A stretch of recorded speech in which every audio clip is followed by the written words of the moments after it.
Well, hello there, how is everyone? I hope you're all well. This is video 1 of 2. In video 2 later we will indeed be talking about Lucy Letby, so keep your eyes peeled for that. Anyway, you're looking amazing, which is more than what can be said about the UK weather, which is not.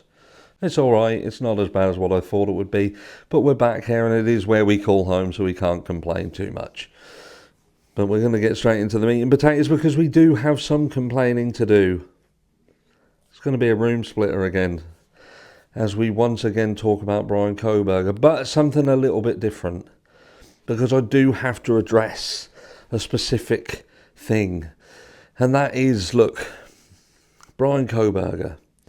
Why is there so much love for this guy? I hear so many people mention in comments. And I just want to address this one question. Because look, it ain't about there being love for Bryan Kohberger. Like someone commented yesterday and it was like, it's got to the point where it doesn't even matter whether he did it or he didn't do it anymore.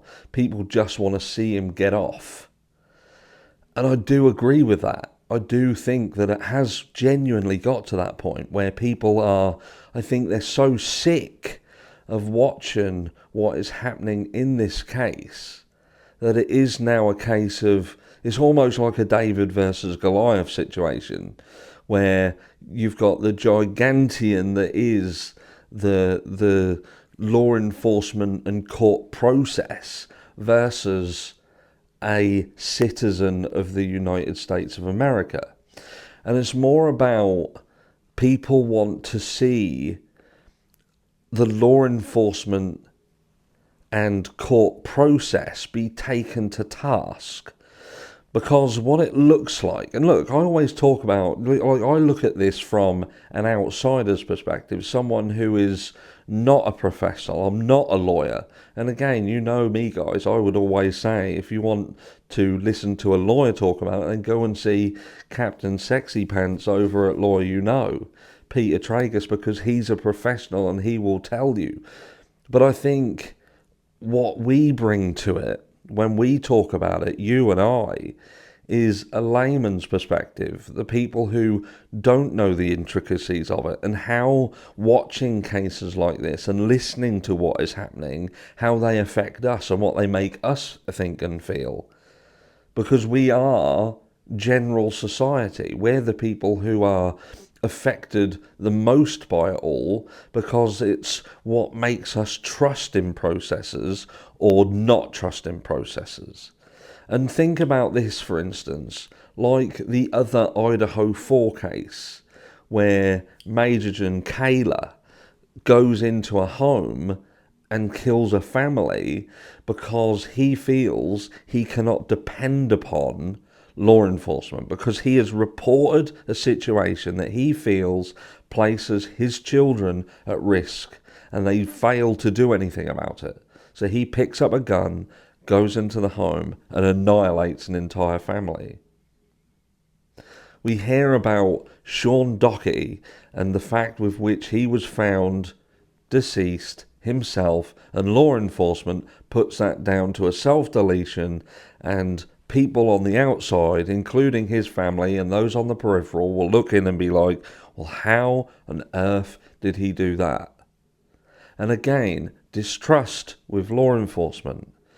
We saw how the Murdoch family got away with what they got away with for so many years, decades and decades, and then it all comes crashing down and implodes around them. So again, trust in the law enforcement. Kylie Rodney case. Look at the Kylie Rodney case. How many thousand man-hours to find her? Couldn't find her. Tried to stop Adventures with Purpose from searching in a specific body of water with which she would be found in under 45 minutes by a YouTube group. Trust in law enforcement. And then in the Bryan Kohberger case, this situation, we have we don't have all the information. It is important to accept and acknowledge that there potentially is more and more information out there. And perhaps there is a slam dunk hidden in a drawer in an office somewhere. And it will be brought out in October when this goes to court. It is, and it could, and it very much, who knows. But we have seen court documentation. We've seen all of the documents that have been filed pre-trial. And there is no such thing as a slam dunk in there, and it raises more questions than it answers. Raises more questions than it answers. Now, I do have to speak on the missing autopsy documentation, because perhaps it's me rushing, I was on holiday. What I'm talking about with respect of the missing autopsy reports, we're talking about specifically the fact that there was officers around this case who were specifically stated to be involved as looking over this autopsy while it was happening. And this was when Ann Taylor was talking about the strange involvement of certain officers around certain things, and the argument that they were there because they specialised in certain elements of this case.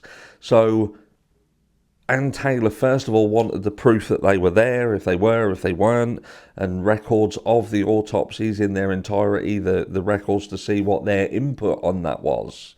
And they had said that there was no records of that. They usually dictate. They have a dictator and they will talk. So that would have been interesting to have gauged what their input was during this autopsy. And there is nothing. There's no record of them being there. There's no proof that they were there. And some people are saying, oh, you're misleading because you're saying there is no autopsy reports. Well, we haven't seen the autopsy reports, so we haven't heard if they do exist. But we certainly have heard that the strange complexities around that with people who are investigators and involved in this autopsy scenario, should they have been there, shouldn't they have been there, why were they there, what was their input there?